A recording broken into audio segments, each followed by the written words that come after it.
Menurutku, ayah pilih kasih. Kita kan dari 12 bersaudara. Mengapa hanya Binyamin dan Yusuf saja yang ayah sayang? Iya, kita diperlakukan seperti anak tiri.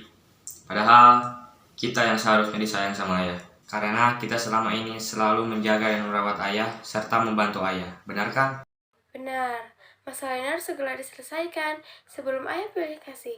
Kita harus menyingkirkan Yusuf bagaimanapun caranya. Kalau begitu, kita bunuh saja Yusuf. Aku tidak setuju. Kita ini putra Nabi. Apakah kita pantas kita menjadi seorang pembunuh? Aku rasa Yusuf kita buang saja. Kita masukkan ke dalam sumur yang dangkal yang letaknya di persimpangan jalan. Bukankah tujuan kita hanya ingin menyingkirkan Yusuf dari ayah? Untuk itu kita tidak perlu membunuhnya. Aku setuju sekali dan kita tidak perlu menjadi pembunuh. 11 bintang, oh rembulan, oh matahari. Apakah semua mereka ini? Semua mereka itu seolah-olah bersujud kepadaku. Ayah, semalam aku bermimpi aneh sekali. Mimpi apakah anakku Yusuf? 11 bintang, seolah-olah mereka seperti bersujud kepadaku. Aku tidak mengerti apa itu. Apakah itu ayah arti dari mimpi itu? Yusuf anakku, itu bukan sembarang mimpi. Mimpimu merupakan pertanda bahwa kau akan diangkat menjadi seorang nabi.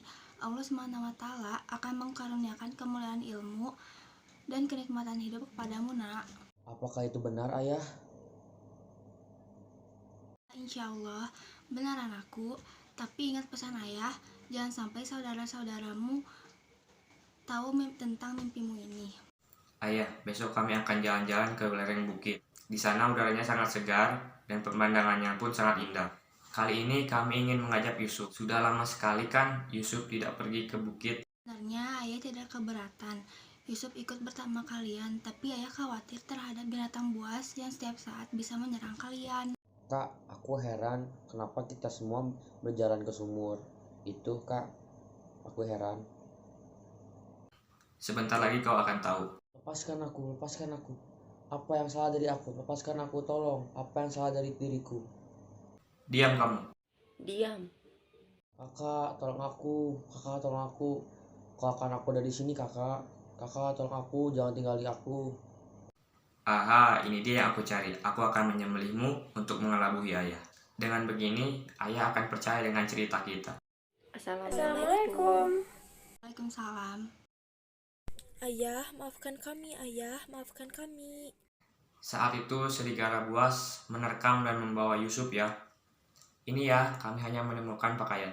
Kalian telah menuruti sifat nafsu kalian dan bisikan syaitan, sehingga kalian menilai baik perbuatan buruk kalian. Mungkin saja ayah tidak percaya kepada kami. Tapi begitulah sebenarnya terjadi kepada Yusuf. Baiklah, aku akan bersabar sampai Allah mengungkapkan apa yang sebenarnya terjadi pada Yusuf anakku. Yakub pun tergugu. Ia hanya bisa menangis menyesal telah mengizinkan Yusuf ikut berburu, karena saking seringnya menangis dan kesedihan yang sangat dalam membuat Yakub buta.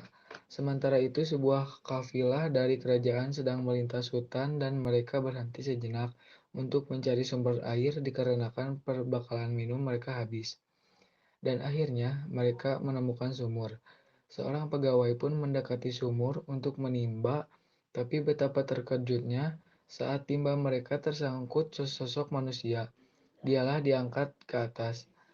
Seorang manusia masih ada denyut jantungnya, kelihatannya dia hanya pingsan.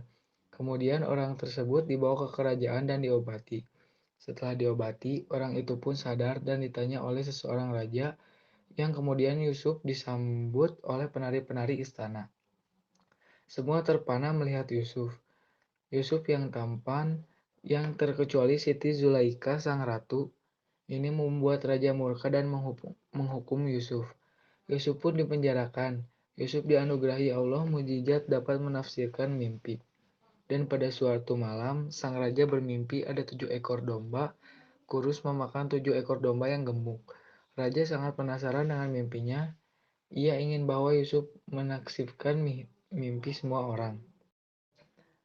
Maka ia pun memerintahkan pengawal untuk membawa Yusuf ke hadapannya. Setelah itu, raja bercerita kepada Yusuf apa yang terjadi dan ada 7 masa kekeringanan yang akan melanda di negeri ini.